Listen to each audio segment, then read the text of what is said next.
오늘 우리에게 허락하신 하나님 말씀은 창세기 30장 14절에서 24절까지의 말씀입니다.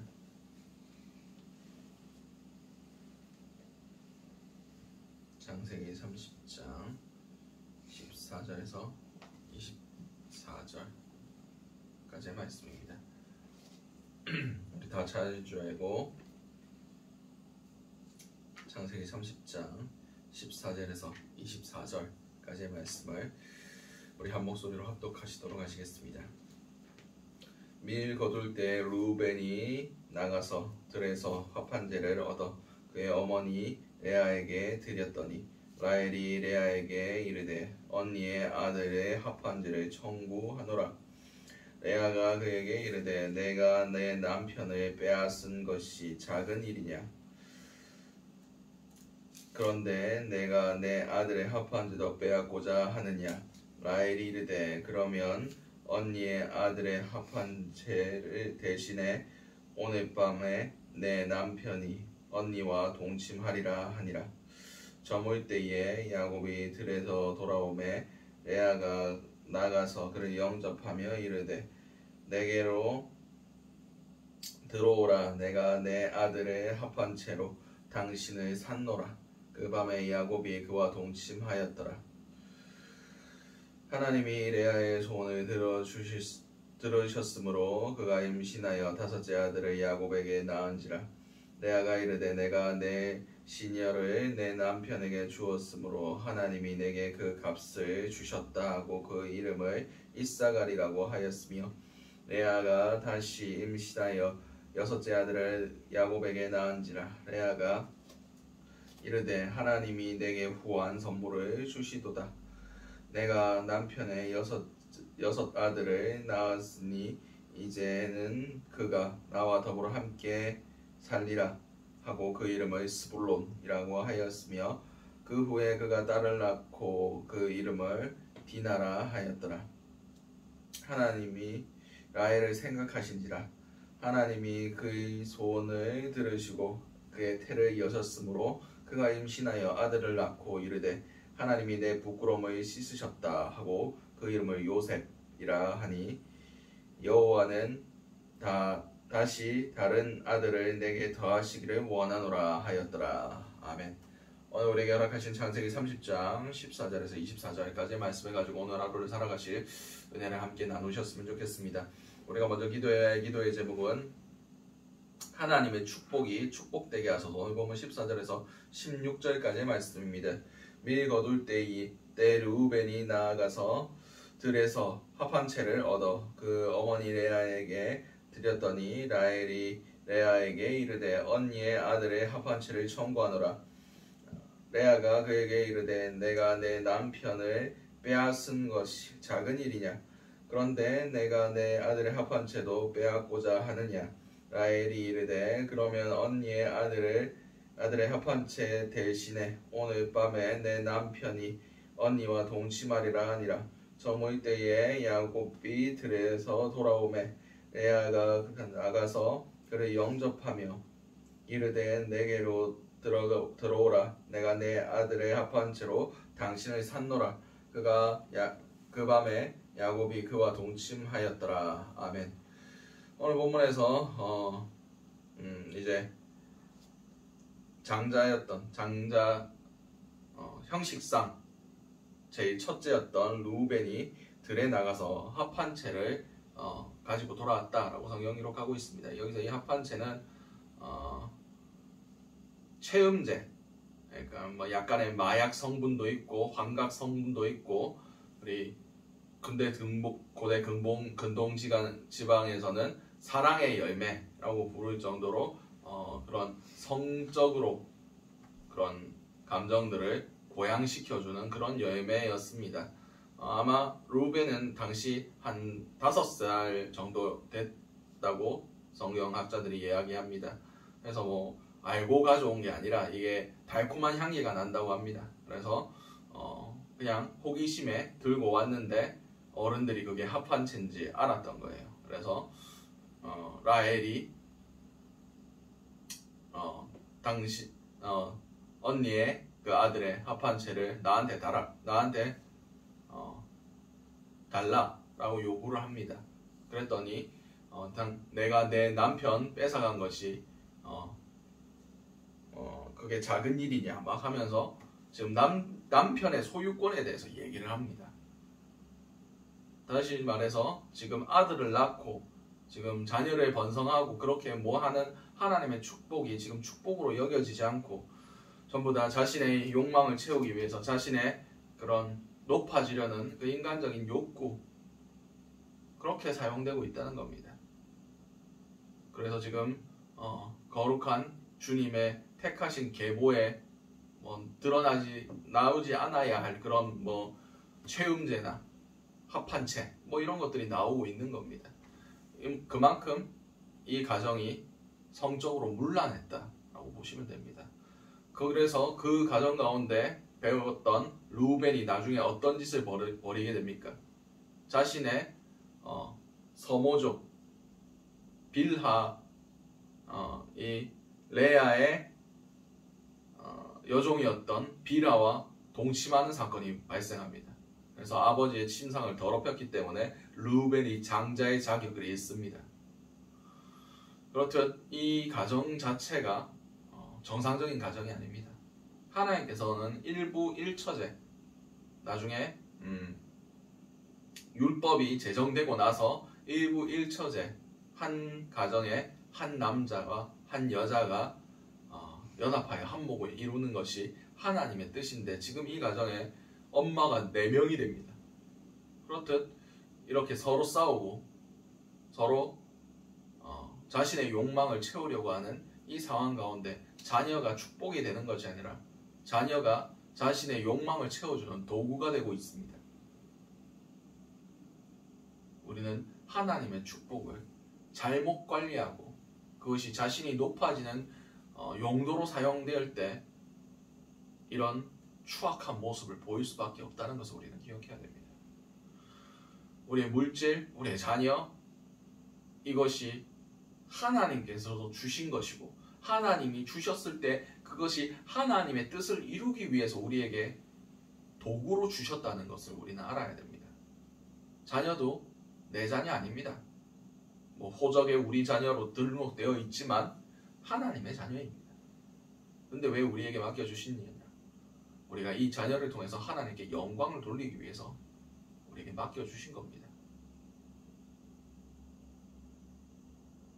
그렇듯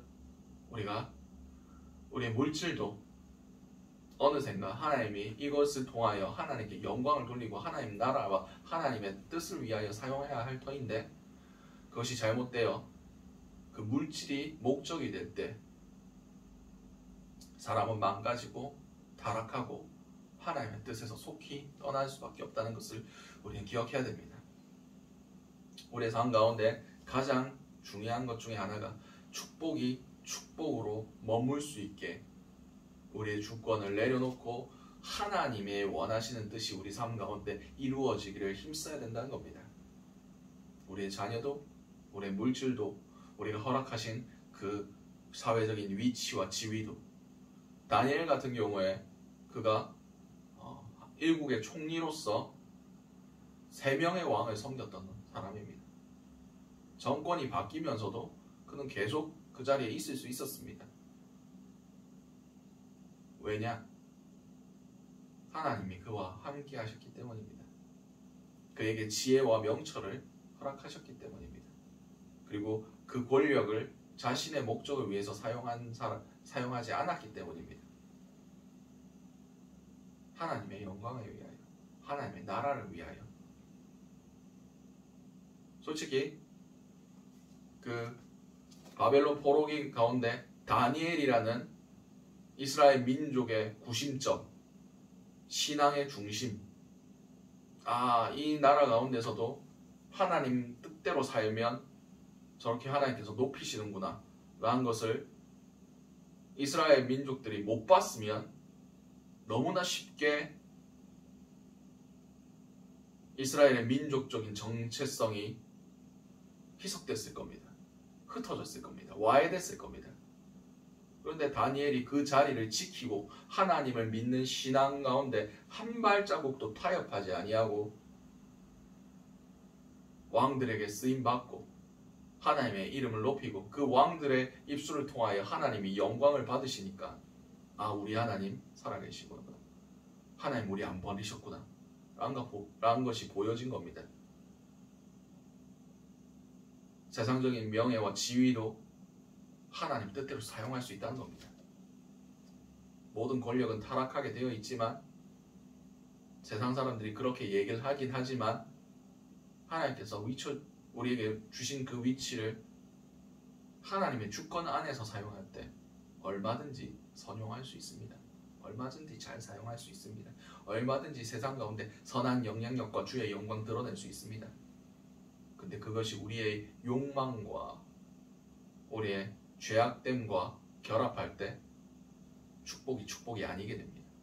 축복이 오히려 저주가 되는 그런 경우를 우리는 너무나 많이 보고 있습니다. 우리 삶 가운데 하나님의 축복이 축복될 수 있게 해달라고 기도하신 저와 여러분들이 되시기 바랍니다. 주님께서 주셨던 그 모든 것들 중에 하나도 내 것으로 여기지 않는 그런 의식이 우리 가운데 있게 해달라고 기도하신 저와 여러분들이 되시기 바랍니다. 두 번째 기도 제목은 그럼에도 하나님께서 하나님의 뜻을 이루심을 알게 하소서. 본문 17절에서 21절까지의 말씀입니다. 하나님이 레아의 소원을 들으셨으므로 그가 임신하여 다섯째 아들을 야곱에게 낳은지라. 레아가 이르되 내가 내 시녀를 내 남편에게 주었으므로 하나님이 내게 그 값을 주셨다 하고 그 이름을 이사가리라 하였으며 레아가 다시 임신하여 여섯째 아들 야곱에게 낳은지라. 레아가 이르되 하나님이 내게 후한 선물을 주시도다. 내가 남편에게 여섯째 아들을 낳았으니 이제는 그가 나와 함께 살리라 하고 그 이름을 스불론이라고 하였으며 그 후에 그가 딸을 낳고 그 이름을 디나라 하였더라. 아멘. 오늘 본문에서 이런 인간적인 욕망, 이런 인간적인 싸움 가운데서도 하나님께서 계속 아들들을 허락하십니다. 왜냐하면 하나님께서 원하시는 그 12지파의 그 뿌리를 이곳 가운데서 만들길 원하셨기 때문입니다. 그렇습니다. 우리는 이해되지 않는 그런 상황 가운데서도 하나님은 하나님의 일을 이루십니다. 바벨론 포로기를 통하여 그들이 말씀 중심, 율법 중심의 신앙을 새로 세웠던 것처럼, 그리고 그 애굽에 종살이 할 때 하나님께서 큰 민족을 이루게 하셨던 것 같이 하나님은 굉장히 불합리해 보이고 별로 의롭지 않아 보이는 그런 상황들 가운데서도 하나님께서 하나님의 일을 하고 계신다는 것을 우리는 알 수가 있습니다. 그것이 우리 기준에 별로 내 마음에 탐탁지 않을지라도 하나님은 그곳 가운데도 역사하시고 하나님께서도 그 모든 것들을 선용하신다는 것을 우리는 알 수가 있습니다. 모든 것을 감사함으로 받으면 하나도 버릴 것이 없다고 성경은 기록하고 있습니다. 비록 믿음의 가정에 지금 보여지는 모습들이 별로 내세울 만한 모습이 안 되고 별로 자랑할 만한 모습이 안 되고 별로 아름다운 모습이 아닐지라도 주님께서는 지금도 일하고 계시고 주님께서는 이 자녀들을 통하여 12지파를 이루셨던 것을 우리는 기억합니다. 결국 하나님의 뜻이 이루어지고 있는 겁니다. 인간의 탐욕과 인간의 욕망을 통해서 경쟁하듯 지금 자녀를 출산하고 있지만 그것도 하나님의 뜻 안에 있다는 것을 우리는 알 수가 있습니다. 결국 하나님이 하나님의 뜻을 이루십니다. 성경에는 이런 말씀도 있습니다. 악인도 마지막 때에 하나님이 쓰신다고. 모든 것이 하나님께서 쓰실 만한 도구임을 우리는 알았으면 좋겠습니다. 비록 우리가 고난 가운데 있을지라도 고난도 하나님께서 쓰시면 됩니다. 우리를 어떻게 빚어가시는지 우리가 순종하고 하나님 손에 우리를 맡길 때 주께서 일하시는 겁니다. 판단은 하나님께 있습니다. 우리는 판단하는 자들이 아니라 순종하는 자들이 돼야 됩니다. 판단할 때 우리는 순종하지 못합니다. 내 생각이 들어가기 때문입니다. 세상의 기준들이 들어가기 때문입니다. 우리에게 요구되는 것은 순종이지 판단이 아닙니다. 분별은 필요하죠. 이것이 하나님 뜻인가, 하나님 뜻이 아닌가. 이것이 하나님 뜻이라는 것 확신이 들었으면 순종하는 것이 중요하지 판단하는 게 중요한 게 아닙니다. 오늘 하루를 살아가실 때 우리 삶 가운데서 아픔이 있고 고난이 있고 힘겨운 일이 있겠지만 그 가운데서도 주님의 뜻이 이루어짐을 믿고 의지할 수 있는 저와 여러분들이 되시기 바랍니다. 마지막 기도 제목은 하나님이 하나님의 때에 일하심을 알게 하소서. 오늘 보면 22절에서 24절까지의 말씀입니다. 하나님이 라헬을 생각하신지라 하나님이 그의 소원을 들으시고 그의 태를 여셨으므로 그가 임신하여 아들을 낳고 이르되 하나님이 내 부끄러움을 쓰셨다 하고 그의 이름을 요셉이라 하니 여호와는 다시 다른 아들을 내게 더하시기를 원하노라 하였더라. 아멘. 오늘 본문에서 라헬이 아들을 얻습니다. 근데 그가 르우벤에게서부터 그 레아에게 합한 채를 사서 임신한 것이 아니라 인간의 방법으로 임신한 것이 아니라 하나님께서 그를 생각하셔서 태를 여셨다라고 말씀하고 계십니다. 인간의 노력이 아니라 하나님의 주권이 그를 붙드셨다는 것을 우리는 알 수 있습니다. 얼마나 많은 노력을 했겠습니까? 얼마나 많은 방법을 동원했겠습니까? 물론 기도는 하지 않았겠지만 인간적인 방법, 정말 그 가정 가운데 그 가정의 영적 흐름이 그랬을 겁니다. 비록 택한 가정이지만 인간의 방법을 동원하고 인간의 방법으로 속이고 가장인 야곱조차 그렇게 생활하는데 부인들은 어떻겠습니까? 하나님의 방법은 온데간데없고 그냥 자기의 방법, 인간의 방법 그것들이 가득 넘쳤을 겁니다. 그럼에도 불구하고 하나님은 하나님의 때에 하나님의 일을 행하셨습니다. 결국 주권은 하나님께 있다는 겁니다. 오늘 하루 살아가실 때 결국 하나님은 하나님의 때에 하나님의 방법으로 일하실 겁니다.